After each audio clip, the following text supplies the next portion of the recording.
வணக்கம். நான் உங்கள் PKK life designs with PKK. இனி இது ஒரு அழகான செய்தியோடு உங்களை சந்திப்பதில் மிக்க மகிழ்ச்சி. என்னுடைய சேனல் பேர் லைஃப் டிசைன்ஸ் வித் பிகேகே. கண்டிப்பாக சப்ஸ்கிரைப் பண்ணுங்கள், முடிஞ்சால் ஷேர் பண்ணுங்கள், பிடிச்சா லைக் பண்ணுங்கள். நாம் கனவு காண்கிறோம், நாம் விஷயங்கள் நினைத்து கொள்கிறோம், கற்பனை செய்கிறோம். கற்பனையும் கனவும் காலாவதி ஆவதில்லை, முடிவு கிடையாது. அது இருந்துக்கிட்டே தான் இருக்கும். அது காலாவதி ஆகவே ஆகாது. முடிஞ்சு போச்சுன்ற கதையே கிடையாது. அது நம்ம வாழ்க்கையில் நம்மோடு ஒன்றி போய்கிட்டே இருக்கும்.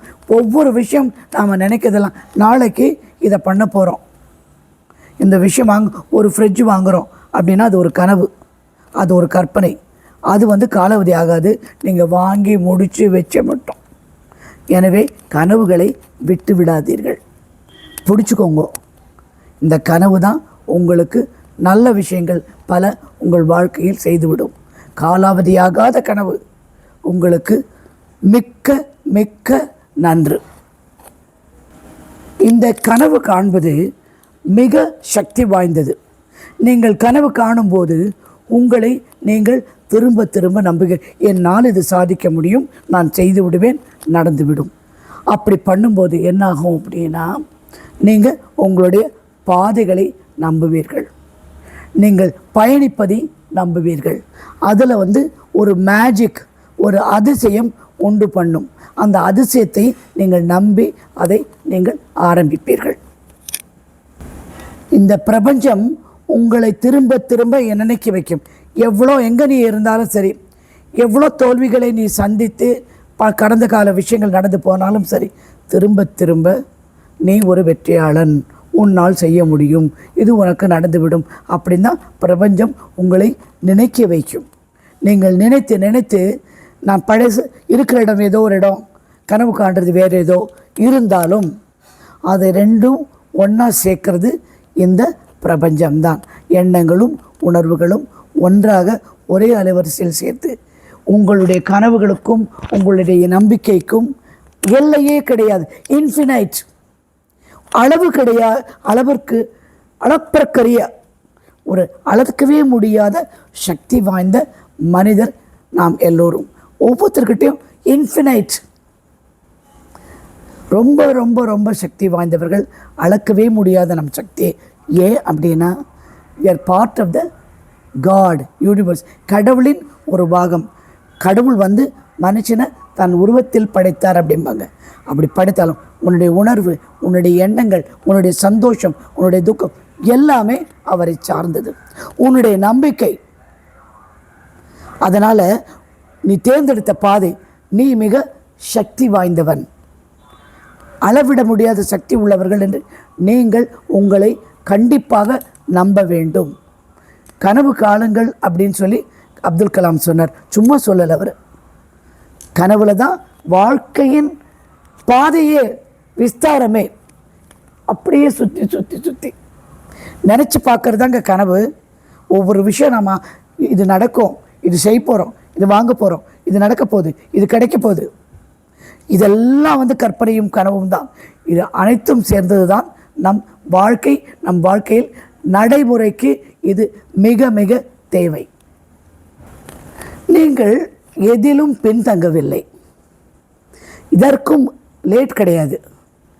உழந்து எழுந்து திரும்பியும் முதலேருந்து ஆரம்பிக்கக்கூடிய சக்தி உள்ளவர்கள். இந்த மனம், இந்த இதயம் ஹீல் ஆகிடும், அப்படியே காயப்பட்டு அது தானாகவே சரியாகிவிடும். காயப்பட்டது அனைத்தும் சரியாகிவிடும். அப்படிப்பட்ட சக்தி உள்ளவர் தான் நாம். எனவே கனவு கண்டு கனவுகளை நிறைவேற்றுவதற்கு தோல்வியை கண்டு பயப்படவே பயப்படாதீங்க. தோல்வி ஒரு சின்ன மிஸ்டேக், அவ்வளோதான். உங்களுடைய தெய்வீக நேரம் எப்போவுமே அது போயிடுச்சு, இப்போ என்ன பண்ணுறது, நம்ம பின்னாடியா, நம்ம லேட்டாக நினைக்காதீங்க. You are never late. நீங்கள் லேட்டே கிடையாதுங்க. நீங்கள் நினச்ச இந்த நேரம்தான் உங்களுடைய, இந்த நொடி தான் உங்களுடைய நேரம். காலையில் ஒரு தப்பு நடந்திருக்கும், அதை சரிப்படுத்துகிற நேரம் இப்போ தான். பாதையை தேர்ந்தெடுங்கள், மனதை திடப்படுத்தி கொள்ளுங்கள். மனம் தானாக அப்படி என்ன ஆகும்னா, ரொம்ப அழுதுட்ருப்போம், அப்புறம் லேசாக விசும்பல் ஆகும், மெதுவாக சமாதானம் ஆகிடும். ரொம்ப மனசு கஷ்டப்படும் போது உப்பு, புளி, காரம், வெல்லம் சேர்த்த ஒரு உருண்டை எப்போவுமே வச்சுக்கோங்க, வாயில் போடுங்க, டக்குன்னு கிளியர் ஆகிடும். சின்ன உருண்டை, அந்த 5 சுவை, அறுசுவை கொடுக்குற 5 சுவைக்கு மிகுந்த சக்தி உண்டு. நாக்கு எவ்வளோ முக்கியம் தெரியுமா? சொல்லு மாத்திரம் இல்லை, நாக்கு ரொம்ப முக்கியம். அந்த ருசிச்சு இது வரைக்கும் தான் நாக்கு இந்த அளவு தான் இருக்கும் வச்சுக்கோங்க. அதுக்குள்ளே அந்த ருசி பந்து மண்டைக்கு ஏறி, நரம்பு மண்டலம் மூலமாக மண்டைக்கு ஏறி சமாதானத்தை கொடுத்து விடும். எனவே நீங்கள் தயங்காமல், நீ லேட் கிடையாதுப்பா, நீ பின்னாடி இல்லைப்பா, முன்னாடி வந்துட்ட, நீ இந்த நேரம் தெய்வீக நேரம், செய்துவிடு, முடித்து விடு, நடத்தி விடு. அடிபட்டுட்டோம், எழுந்துட்டோம், ஒரு சிறந்த விஷயம் விஸ்டம், புத்திசாலித்தனத்தோடு ஆராய்ந்து நல்லபடியே எடுத்து வைக்கிறேன். இதுதான் தெய்வீக நேரம். இந்த நேரம் ஒரு வெத்து காகிதம் போல், பிளாங்க் பேப்பர் எழுதுங்கப்பா, உங்கள் கதையை திரும்ப எழுதுங்க. என்ன எழுதணும்? எனக்கு 10 லட்சம் ரூபாய் கிடைத்து விட்டது, அது யோசனை பண்ணுங்க, கற்பனை பண்ணிகிட்டே இருங்க, எண்ணங்கள் ஓடிக்கிட்டே இருக்கட்டும். இந்த ரூபாய் கிடச்சிச்சு, இதை எப்படி பண்ணுவோம்? நான் பிளாங்க் பேப்பர்னு சொன்னது மனசை கூட தான். அந்த பிளாங்க் பேப்பரில் பேப்பரில் கூட எழுத வேண்டாம், உங்கள் கதையை முதலிலிருந்து எழுதுங்கள். எப்படி எழுதுவீங்க? கிளாரிட்டி, சுத்தமாக, தெளிவாக, புத்திசாலித்தனமாக, அறிவுபூர்வமாக, நல்ல பலத்தோடு, மன பலத்தோடு உங்கள் கதையை எழுத ஆரம்பியுங்கள். உங்களுடைய ஒவ்வொரு எண்ணமும் செயலும் அடியெடுத்து வைப்பதும் ஒரு புதிய கதையை உண்டாக்குகிறது, உங்கள் வாழ்க்கையின் சரிதத்தை. அப்படி நீங்கள் ஆரம்பிக்கும் அந்த கதையானது ஒரு ரூட்டட் இன் பாசிபிலிட்டிஸ், அதாவது எல்லாம் நடக்கும்ன்ற அந்த எண்ணத்தில், அதில் தான் ரூட்டு, அதில் தான் வேர், எல்லாம் நடக்கும், பாசிபிள், எனக்கு என்ன முடியும் அப்படின்ற இடத்துல வச்சு அசைக்க முடியாத நம்பிக்கையோடு, தெளிந்த மனதோடு, அந்த தெளிந்த மனதில் கோபம், தாபம், வருத்தம் எதுவுமே இல்லாமல் நன்றி உணர்வு, நடத்தி காண்பிப்பேன் என்கின்ற நேர்மறையான எண்ணத்தோடு முன்னோக்கி செல்ல வேண்டும். நீங்கள் வாழப்போகும் இந்த வாழ்க்கைக்கு அளவு கிடையாது, பரிமாணம் கிடையாது. நீங்கள் வைத்ததே சட்டம், நீங்கள் நினைத்தது தான் உங்கள் வாழ்க்கை. அப்படி இருக்கும் பட்சத்தில் இங்கே எழுதுகின்ற இந்த கதையை பிரபஞ்சம் கூட சேர்ந்து எழுதிவிடும். நீங்கள் சொன்ன உடனே அது குதிச்சுக்கிட்டு அடுத்த ஸ்டெப்பு போயிடும். உங்கள் கூடவே பிரபஞ்சம் உங்கள் வாழ்க்கையின் கதையை சிறந்த ஒன்றாக, சாதிக்க முடிந்த ஒன்றாக, மிகுந்த விருப்பத்தோடு, நிறைய அன்போடு, நிறைய நன்றி அறிதலோடு உங்களுடைய வாழ்க்கையின் சரிதத்தை, கதையை நீங்கள் எழுத ஆரம்பிங்கள்.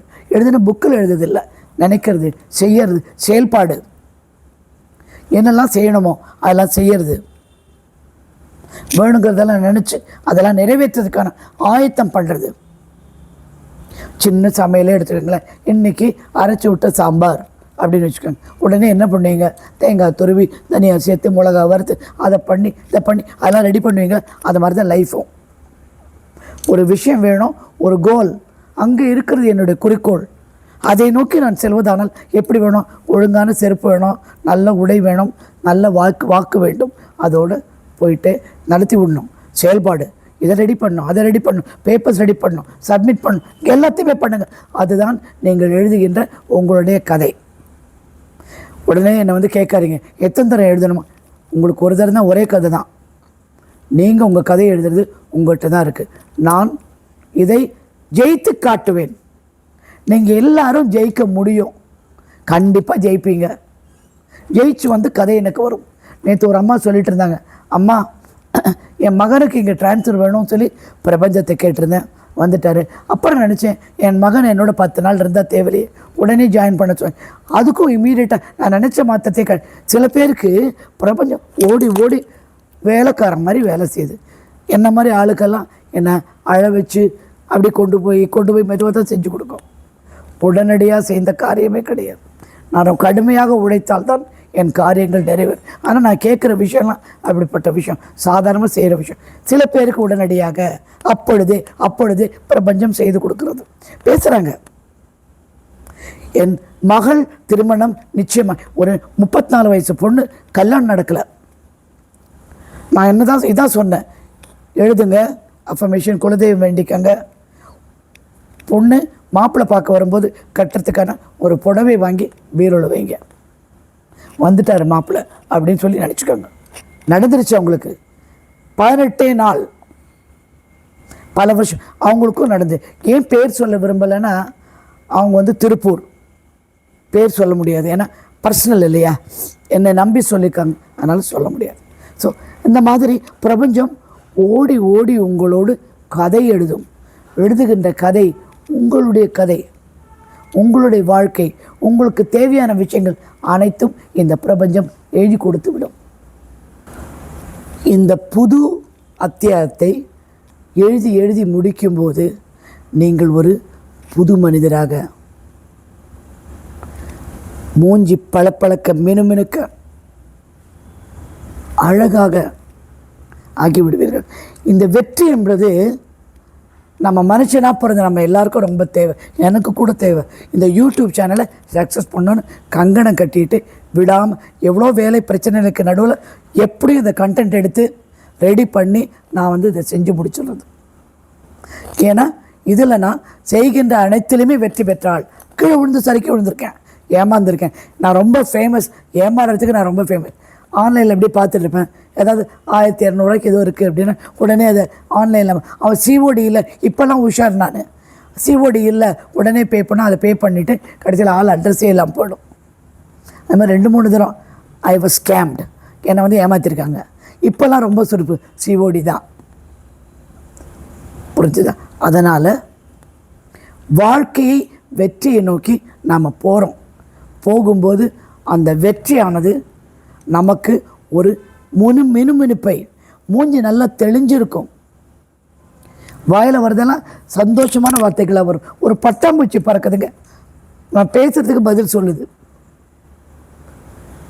என் தோட்டத்தில் சின்ன தோட்டம், அந்த பக்கம் பட்டாம்பூச்சி பறக்குது, நான் பார்த்தோன்னே எக்ஸைட் ஆகிடுவேன். Okay, response from universe, you did well.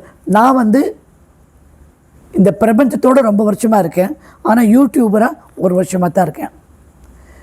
இது நான் என்னன்னா, எனக்கு கட்டளையிடப்பட்டது. முதல்ல ஆரம்பத்தில் தான் ரெஃபரன்ஸ் எல்லாம் எடுத்து ரெஃபரன்ஸ் மாதிரி பேசுவேன். கொஞ்ச நாள் ஆனோடனே எனக்கு தெரியாது நான் என்ன பேசுகிறேன்னு. எல்லாம் பேசி முடித்து பப்ளிஷ் பண்ணப்புறம் பார்ப்பேன், என் வாயும் என் வார்த்தையும் பிரபஞ்சத்திடமிருந்து தான் வருகிறது. நான் இதில் ஒன்றுமே கிடையாது. ஜஸ்ட் லைக் யூ, உங்களை மாதிரி ஒரு நார்மல் பர்சன் தான். அந்த மணிப்பிரவாளமாக நல்ல விஷயங்களை உங்களுக்கு சொல்ல என்னை வைப்பது இந்த பிரபஞ்சத்தின் கட்டளையை தான் நான் நிறைவேற்றுகிறேன். இன்னொரு விஷயம் என்னென்னா, நான் ஜீ தமிழில் 1850 எபிசோட் பண்ணியிருந்தேன், குக்கரி ஷோ. ஒரு சூழ்நிலையில் நமக்கு தெரிஞ்ச ஒருத்தர் அங்கே கிரியேட்டிவ் ஹெட்டாக அதை உட்கார்ந்தார். அவர் ரொம்ப ரொம்ப க்ளோஸ் நமக்கு, நம்ம வீட்டில் சாப்பிட்டவர். முதல்ல ஆப்பு வச்சது எனக்கு தான். என்னோடய ஷோவை நிறுத்திட்டார். நான் அப்போலேருந்து எனக்கு ரொம்ப எதுக்காக நிறுத்தின காரணம்லாம் ரொம்ப மோசமான காரணம். ஒரு பிரபல நடிகையை நாங்கள் போட்டோம், ஆங்கரை போட சொன்னாங்க, போட்டோம். அந்த அம்மாவுக்கு உடம்பு சில ஆப்ரேஷன், அவங்க வரல. அதனால் என்ன ஆகிப்போச்சு, ஷூட்டிங் கேன்சல் ஆகிப்போச்சு. அதை காரணமாக வச்சு அவங்க நிறுத்திட்டாங்க. ஏதோ ஒன்று சொல்லி வேண்டாம் நான் அவங்களுக்கு. புரிஞ்சுதா? ஒரு காலத்தில் ஜீ தமிழுக்கு டிஆர்பி ரொம்ப ஜாஸ்தியானது நம்மளுடைய ஷோனால தான். பட் பரவாயில்ல போட்டோம் அப்படின்னு நிறுத்திட்டாங்க. நான் அப்போலேருந்து நினச்சிட்ருக்கேன், மீடியாக்குள்ளே திரும்பி வரணும். எப்படி வருது வழி காமின்னு. ஆனால் இது முடிஞ்சு, இது 2016 கரெக்டாக 8 வருஷத்தில் உங்கள் முன்னாடி நான் நிற்கிறேன். இதுவும் ஒரு media. This is a powerful media. எப்படி பிரபஞ்சம் கொண்டு இங்கே உட்காரு, இங்கே பேசு, உன் பேச்சு கேட்க இத்தனை பேர் இருக்காங்க, உன்னுடைய வேலை இது தான் கொண்டு நிறுத்து. இதுவும் எனக்கு பிரபஞ்சத்தால் கொடுக்கப்பட்ட வரம். உங்களிடம் நான் பேசுவது, இந்த vlogging எல்லாமே பிரபஞ்சம் எனக்கு கொடுத்த பிச்சை. திரும்பி நான் மீடியாவில் சர்க்குலேட் ஆகிட்டேன், திரும்பி வந்துட்டேன். நான் செய்ய வேண்டிய, எப்படி நான் இப்படி போவேன்னு நினச்சேன், ஆனால் இப்படி தான் வேறு விஷயம் இருக்குது. உன்னை சுற்றி 28,000 பேர் இன்னைக்கு. ரொம்ப சந்தோஷமாக இருக்குது. நான் உங்களை ரெக்வெஸ்ட் பண்ணதுக்கு ஏற்ற மாதிரி நிறைய பேர் சப்ஸ்கிரைப் பண்ணுறீங்க. மிக்க நன்றி உங்களுக்கு. நேற்று இரவு 28,000 சப்ஸ்கிரைபர்ஸ் ஆச்சு. ஒரு வாரத்துக்குள்ளே 1000 சப்ஸ்கிரைபர் வந்துட்டாங்க எனக்கு. ரொம்ப நன்றி. ஸோ இதுதாங்க, கேளுங்கள் கொடுக்கப்படும், தேடுங்கள் கண்டறிவீர், நம்புங்கள் கிடைத்து விட்டது என்று. பிரபஞ்சத்திடம் ஒரு கோரிக்கை வைத்து செல்வோம். என் தெய்வீக அன்புமிக்க பிரபஞ்சமே, உன்னிடம் மிகுந்த செல்வம் வேண்டி நான் உன்னுடைய ஆசீர்வாதத்துக்காக காத்திருக்கிறேன். செல்வம் நிரம்ப கிடைத்து விட்டது இப்போது எனக்கு. உமக்கு மிக்க நன்றி. பழைய மூட நம்பிக்கைகள் அனைத்தையும் நான் விட்டுவிட்டேன். புதியதாக நல்லது நான் நினைத்தது அனைத்தும் நடக்கும் என்ற மிகுந்த நம்பிக்கையோடு உன்னை நான் நாடுகிறேன். உனக்கு என் நன்றி. இது சும்மா 2 லைன் எப்போ மனசில் தொடும்போது சொல்லுங்கள். ஆனால் எப்போவுமே சொல்ல வேண்டியது I am happy and peaceful. I am happy and peaceful. கால் எடுத்து வைங்க. I am happy, I am peaceful. கால் எடுத்து வைங்க. I am happy, I am peaceful. வாழ்க வளமுடன், வாழ்க வளமுடன். இப்படி சொல்லிட்டு நினைக்கிறது எல்லாமே நல்லதா. இப்போ நான் இதுக்கு ஹெட்டிங் கொடுக்கலாம். இந்த வீடியோக்கு கனவுகள் காலாவதி ஆவதில்லை அப்படின்னு சொல்லி நினச்சேன். தப்பு. ஏன்னா காலாவதின்றது நெகட்டிவ் வேர்டு. வேறு வார்த்தை சொல்லி நான் எழுத போகிறேன். புரிஞ்சுதா? இதோட ஹெட்டிங். இனி ஒரு அழகான செய்தியோடு உங்களை நான் மீண்டும் சந்திக்கிறேன்.